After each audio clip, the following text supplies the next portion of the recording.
இன்றைக்கி பார்த்தீங்கன்னா எங்கள் வீட்டில் காலையிலே கடகடனை எந்திரிச்சாங்க. எந்திரிச்சு கிச்சன் பக்கம் வந்தேன். எல்லாத்தையும் பாத்திரம் கத்திரம்லாம் பொறுக்கி சிங்கில் போட்டுட்டு, ஏன்னா மழை பெஞ்சிச்சா வெளியில் பாத்திரம் தேய்க்க முடியாது, நம்மள கொசு கடிச்சிடும்.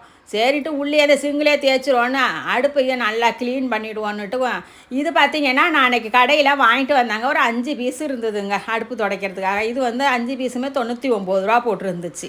நல்லா இருக்குது, துடைக்கிறதுக்கு நல்லா தண்ணி இழுக்குது. இந்த பக்கம் பார்த்திங்கன்னா கண்ணாப்னான்னு கிடக்கு. நானும் ஒரு வாரமாக ஊரில் இல்லையா, வந்து ஒரு 2-3 நாள் துணி துவைக்கவா அதுக்கு இதுக்கும் வேலை இருந்தது.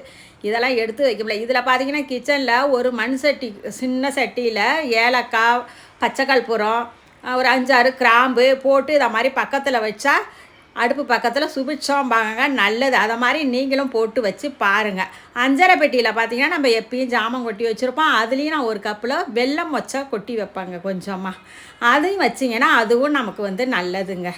இது வந்து கத்திரி வத்தை போட்டு வச்சதோடு அப்படியே இருந்தது, நல்லா காஞ்சிருந்தது. அதையும் தூக்கி வச்சுக்கிட்டு அப்புறம் இது பார்த்திங்கன்னா புளிக்கு இதில் வச்சுட்டோம். அந்த எப்பயும் மண்பானையில் தான் வச்சுருந்தேன். இது அன்றைக்கி வாங்கிட்டு வந்தேன்னா அதில் வந்து அந்த புளியை வச்சுட்டோம். அதோட அடுப்பு இடுப்பெல்லாம் எல்லாத்தையும் க்ளீன் பண்ணி தொடச்சி இடித்து முடிச்சுட்டு அதோட இந்த இடிகல் எல்லாம் ஒரு பக்கம், இது ஒரு பக்கம் அது ஒரு பக்கம்னு கிடக்கு. அந்த இடிகல் எல்லாத்தையும் இடுக்கி வச்சுட்டு பாலை ஊற்றி எங்கள் பையனானா லேட்டாக தான் எழுந்திரிச்சிது.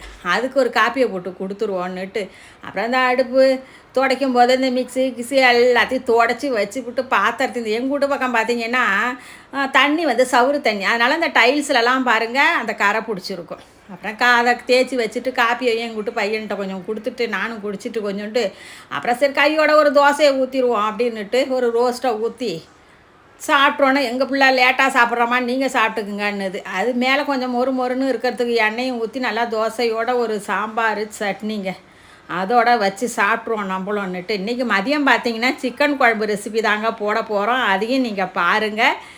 இன்றைக்கி எங்கள் வீட்டு காலை வேலை இவ்வளோதாங்க, முடிந்து விட்டது. நாளை சந்திப்போம்.